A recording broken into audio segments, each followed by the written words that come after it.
Hey everyone, I will be reviewing this paper, Distal Explanations for Explainable R Legends by Prashant Madhumal, Tim Miller, Liz Sonnenberg, and Frank Whittier. As the title suggests, this paper tries to answer queries from the humans to the R agents, like why didn't you take this action instead? The most interesting part to me is the motivation of this paper. Usually, papers present some form of explanation and hope that people will be able to understand it.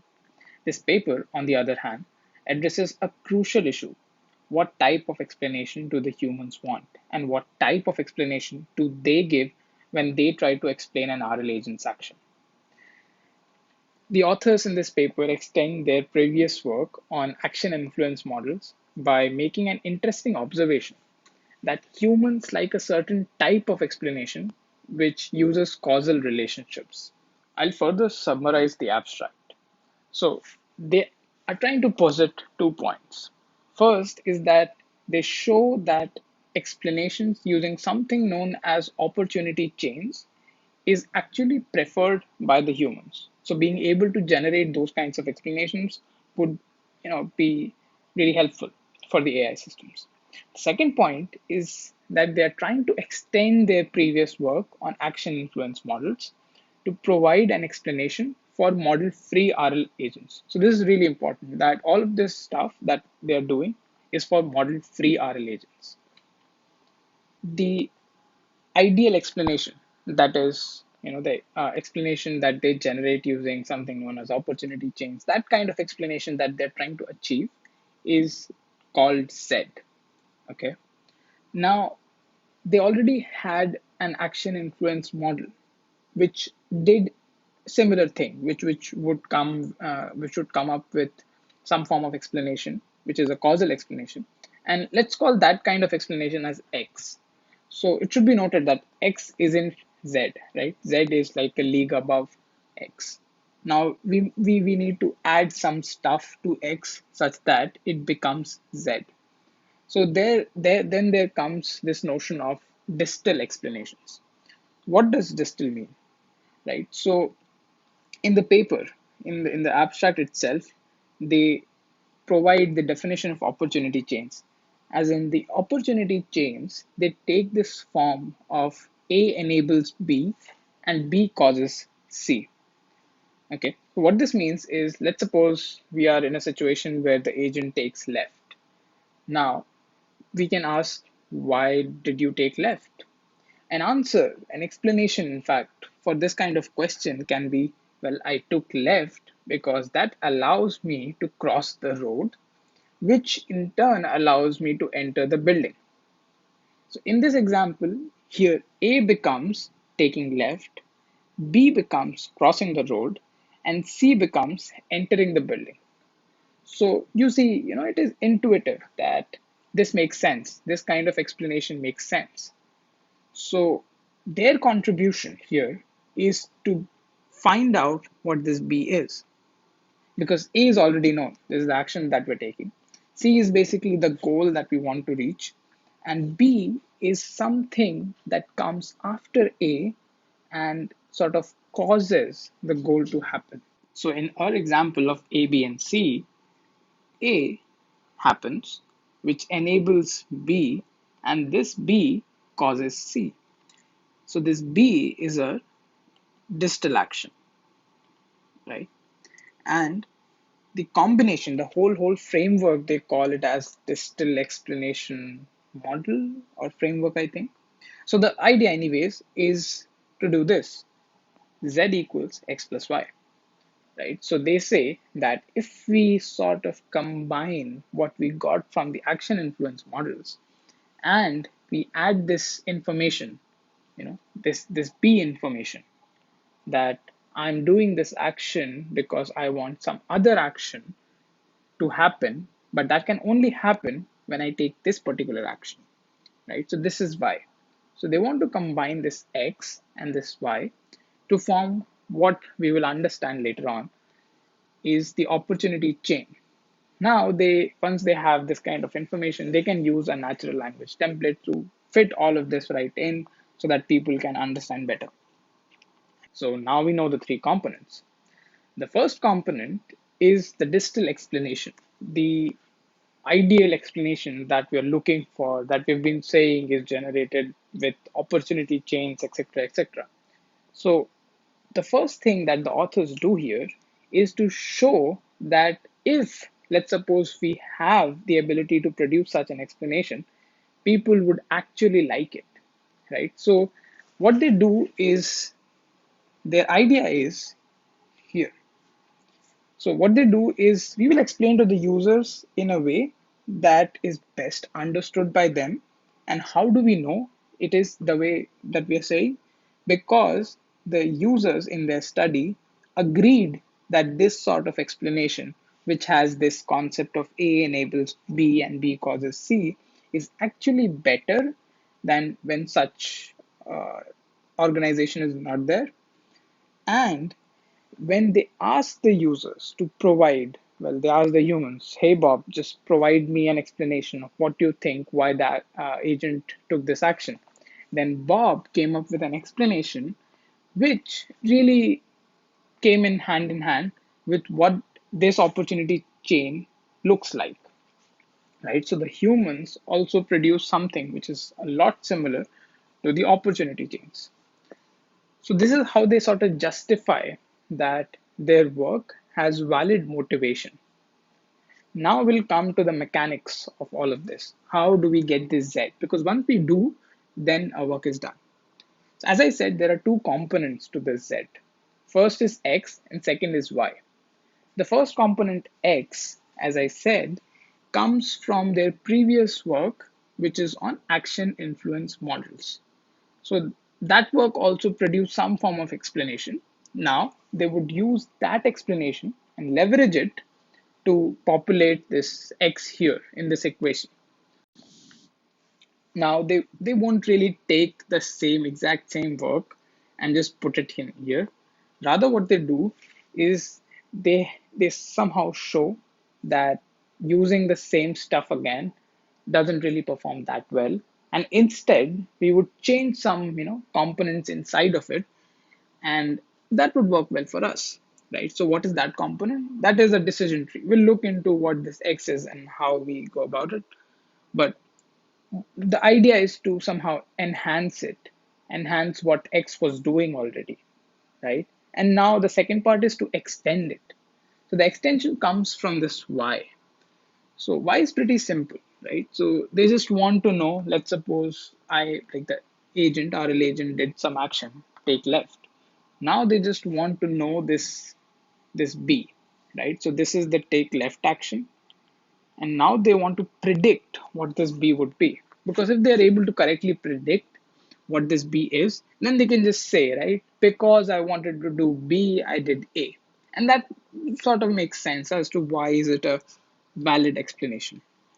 So for the sake of simplicity, I'll just stick to the running example that's there in the paper. So the domain that the authors are using for this example is the StarCraft domain, which has this scenario, right? It's like Age of Empires if you have played it. So what you're supposed to do is you're supposed to erect barracks and have marines and have workers and things like that. And the goal in the end is obviously, just you go somewhere else, attack and win points. And that's the reward that you're aiming to get. So unlike contemporary RL works, these guys are not taking image as an input to their system. Rather, they have a factored state representation. So their state looks something like this. They have W, S, B, E, A, and things like these, which construct their state. So you might have W equals 5, meaning I'm talking about the fifth worker, or there are 5 workers, and stuff like that. So they have this type of representation, this way of representing their states. And they also restrict themselves to 4 actions, at least for this example. So the 4 actions can be: you build a supply depot, you build barracks, you train marines, and you attack. Okay, so before beginning with what the actual method is, we need to understand a few concepts. So it would be nice if people who are viewing this, they know about these terms. What is causal models? what are causal models, what is a decision tree, and yeah, if possible, you can also read through their previous work, but I don't think that's a lot necessary. Okay. Now, what is action influence model? So it's basically a causal model, but it's just been modified a tad bit. So this here is an action influence model or the causal model. We can just, for the purposes of this video, we can just interchange them and it'd be fine. Okay. So as you see here in the bubble, there are states, right? Like W, P, S, it's all the state variables. And the edges are labeled with actions, right? So even if you don't know what a causal model is, by like the definition, like by the very word, you can guess that what we are trying to get a sense of is what features, as in what state variables, affect what other state variables when certain action is taken. So in this action influence model, what this would mean is that when we take an action AS, this W value will be affecting the S value, which is the worker number, will affect the supply depot, right? Or the B value, that is the barracks number, will affect the ally unit number. Like if I increase the number of barracks, my total ally unit would increase. There can be other relationships. So they assume that their framework has already been provided with such causal information. Now, once you have this action influence model, right? There's also one other thing that you need to know about is that in the causal model, these nodes, right? The final nodes that you reach. So you start off with W, you take some action, you take some action, and you keep on taking some action. And at the end, the final nodes are, as it's stated here, the reward nodes. Okay, now we can move on. So the other component is a decision tree. So what is this decision tree for? It's for approximating an RL agent's policy. So let's suppose we already have a completely trained model-free reinforcement learning agent. Now, what this paper is trying to do is to explain its actions when the human has a question about it. Now, to do that, this method requires a decision tree, which is actually approximating the RL agent's policy as a decision tree. So how do they do it? It's pretty simple. So once you have the RL agent, you can construct state action pairs, as in give the state I to the RL agent and it'll take some action AI, and then you can store such tuples and then finally train a decision tree to look something like this, at least for this scenario. So what is this scenario? This is that the ally unit number, if it's less than 5, you check the barracks, like you look for the decision at the barracks number, and if it's less than 2, then you build barracks. If it's greater than 2, then you build supply depots and things like that. So this decision tree is not actually given, but rather trained within the framework. So I've been saying this term explanation, that we're trying to explain and we'll give an explanation to the user and things like that. But what is exactly this explanation and what are we trying to explain? So there can be two questions that the humans can ask once they see that the agent has taken some action A. The first question they can ask is, why this action? Why action A? So this is the first question, right? The second question that they can ask is, let's suppose I as a human have some model of how the world works, and I'm thinking that this certain other action, action B, should have been taken. But no, the RL agent took action A. So I can instead ask, why didn't you take action B? Or something like, why not action B?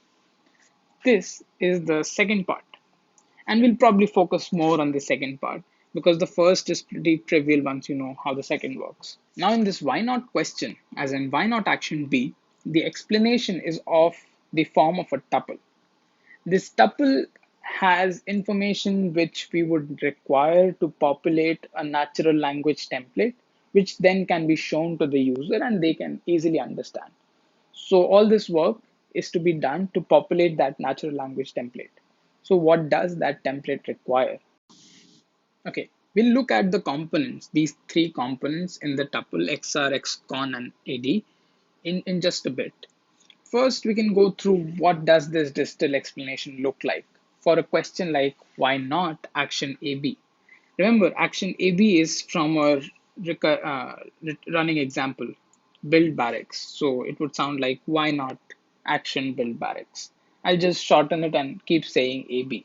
You can refer to that list shown here whenever you feel like you need to understand what those actions mean in this game. But that's not really important, although, right? So in this case, the final result of this explanation frameworks would look something like this.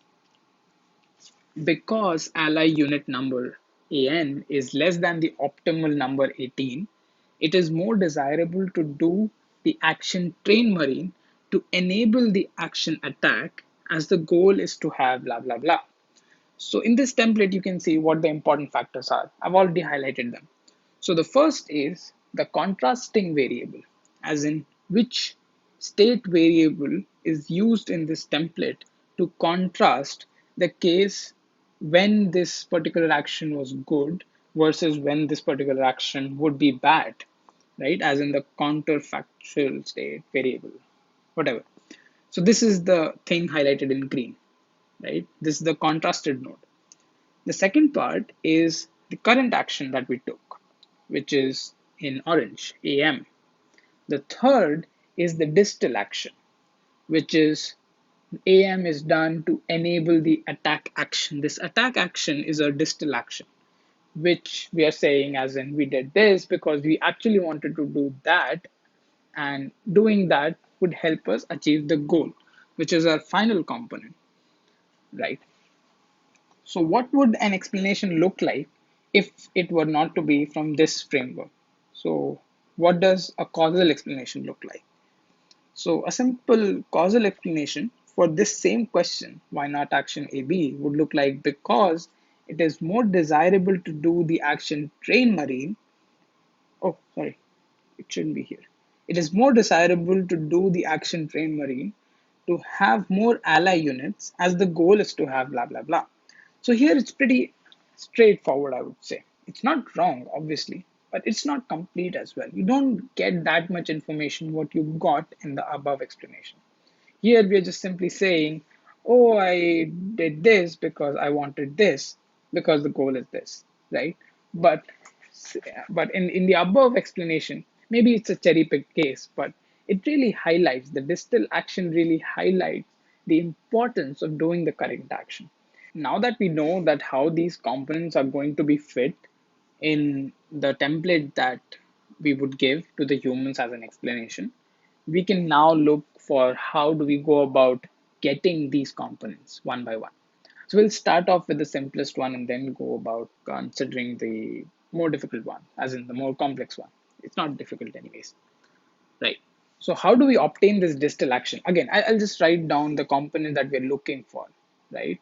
So there is a tuple that has xr, that has xcon, and that has ad. Again, this is the state variables which would be contrasted. Okay, this is basically the reward nodes, which gives away the goal that we're trying to achieve. And this is the distal action that we're looking for. That is, this action will enable this other action. And this other action here in this case is called as the distal action. Now, how do we go about getting this? It's pretty simple. We saw that how decision trees were trained. So for the case of decision trees, what they would do is have this state action pairs and train the decision tree. Now instead, since we already have this state action pair in form of a sequence, so in a grid world scenario, I can be here and then take action right, and then I would be here, and then I'll take some action right, and so on. Right. So this would be the state action trajectory would look something like 0, 0, and I took right. then I was at 1 comma 0, and then I took right, and then I was at 2 comma 0, and then I took right. And so there is my sequence.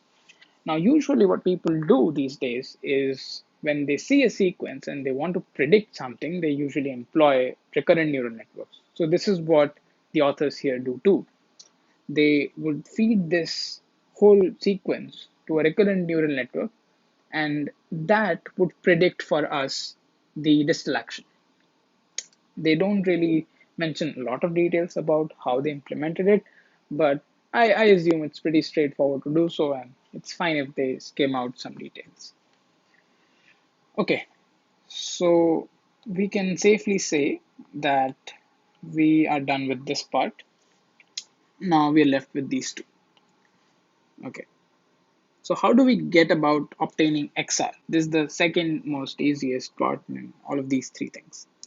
So in the action influence diagram here, we already saw that for the given action, which was actually taken by the RL agent, we trace out the trajectory like this, and the final the final nodes that are there become our XR, that is the reward nodes, right? So in this case, the trajectory would look something like we go from W to S, then S to AN, and then AN to DU or DB. So du comma db becomes the set of nodes that are the reward nodes. And if you notice in the explanations, this du and db have been used to describe the goal that we're trying to achieve. So it's pretty intuitive, as in the reward nodes would be the nodes where you're getting rewards, and therefore they must be the nodes where I want to go, because the whole aim of performing reinforcement learning is to maximize rewards. Okay, so we get to the final component. Once we have this component, we can fill out our template, and then we can go about our merry ways. So what is this XCon? I don't think the authors have given the full form for con, but I think it's probably X contrasted. That is the set of nodes which can be contrasted to distinguish between the action which was actually taken, that is A, and the counterfactual action which was asked by the user, as in, hey, why didn't you take B? So the state variables which can distinguish between A and B is is the set of those state variables is what would be in XCon. So it's pretty simple to produce actually. So it's the intersection of two components, XB and XC. We don't know what XB and XC are as of now, but we'll define XB and XC, and those two would obviously be sets. And if we take the intersection of those sets, that set would give us the required XCon. How do we go about getting XB? So now the task for us is to decipher these two things, that is the XB and XC. Once we have these, then we can just simply take an intersection of these two sets and get our XCon, populate the template, and we will be happy. Now, what is XB? XB is the set of intermediate nodes in the causal chain for the counterfactual action B. This will become much clearer when we'll take up a short example. What is XC? XC is a set of nodes obtained by this algorithm that they have. It's a pretty straightforward algorithm, but it's the algorithm that they have, and it will give us the set of nodes which we'll call as XC. Okay, now we'll take up a simple example. Let's suppose in this StarCraft domain thing, the actual action taken by the RL agent is AM. We don't really care about what AM is as long as we have these plots in this variable terminology. Okay, let's suppose the counterfactual action that the human asks is AB, as in the human asks, hey, why didn't you do AB instead of AM? Let's suppose the node values are AN equals 10 and B equals 1. Now we'll look how this goes about. Okay, so there were three components. Remember, it's XR, XCon, and finally AD.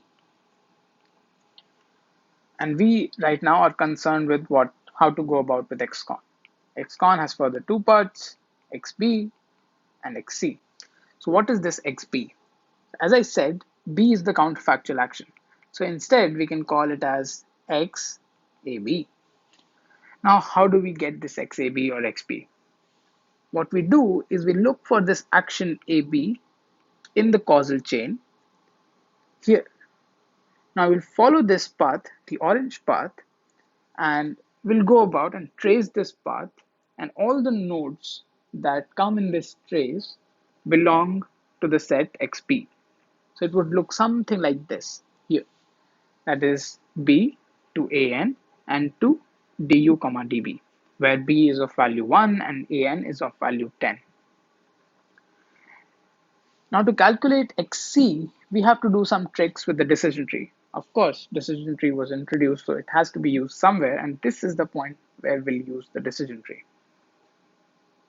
So the first thing that we're going to do is we get all the nodes for the actual action AM in the decision tree. So here it's the decision tree. So if the decision tree were to predict that at this state you must take action AM, then what nodes would be the decision nodes that it would consider? In this case, the trace goes something like this. So it would be AN, then AN again. And if you satisfy these two conditions, then voila, you get AM. AM, yeah. So the decision nodes to consider is AN. The second point is you have to do something to these decision nodes which were there in this trace such that the decision now becomes for the RL agent to take action AB instead. So you have to do it in a particular way, but you can, they say that you have to start bottoms up and things like that. But the gist is that you have to change the input feature set such that you are suddenly now predicting AB. But remember, you can only change the decision nodes which are in this set. Okay, so we can only change AN. Let's suppose we fix AN equals 3. So if AN is 3, we'll move here and AN should be 1. Okay, AN should be 1. 3 is incorrect. 3 would go the other way. Okay, so if AN is 1, then we'll move here and then we'll stay in this direction, and finally we'll get AB as the final action to take. Now we can move ahead.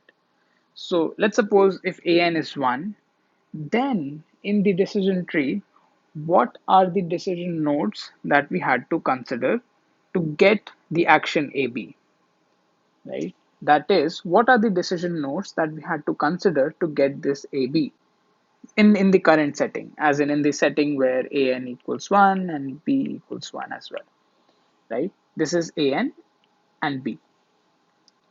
So these are the nodes that we had to consider. So let's name it as XC. Now we can just take the intersection of these two things and yeah, and we'll be done.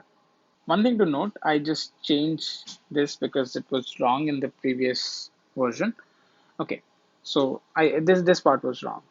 XB, I just wrote something else.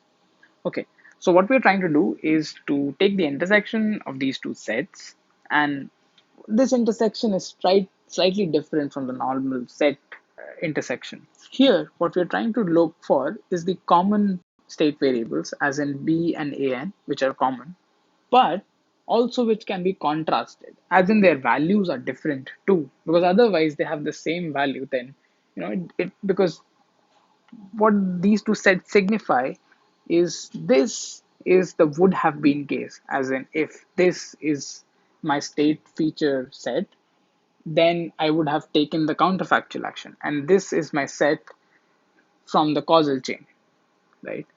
So we take the intersection and then choose the variables which have different values, right? So we'll finally end up with having AN as my state variable to contrast with the actual value 10 and the counterfactual value 1.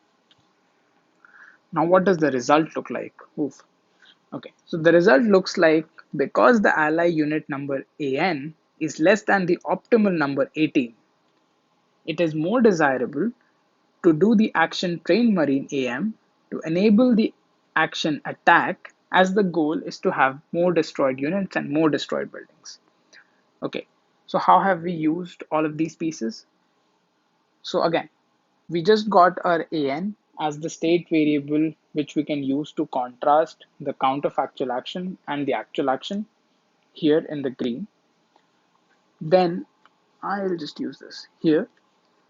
Then we used the actual action taken to say that, oh, this is what we had to do to get the distal action that we obtained as in our set xr xcon ad, to use the distal action. And then we say that, oh, we did this action because we wanted to do that action. And finally, we did all of this to get to the goal. And what is our goal? The goal comes from this XR, which is there in yellow. Okay, so I think this concludes what this paper is about. I left out this part, which is the y action a question, which is in fact this tuple xr comma xr. It's pretty trivial. If you look into the paper, you would like instantly understand what this is. It's actually, I think it's definition 4.3 in the paper, which talks about this stuff. It's pretty trivial if you understand these things. Okay, so to summarize again, the authors in this paper, what they're trying to do is to come up with a certain type of explanation, which they show is something that the humans are able to understand better than the other existing alternatives. Now, to get to such an explanation, they leverage their previous work on action influence models. They sort of enhance it using decision trees, and then they extend it with something known as distal actions. They combine all of this in a tuple of xr, xcon, and ad, and they use this to populate a natural language template, which then goes to the user as the final explanation. Okay, it has been quite long and hope you liked it.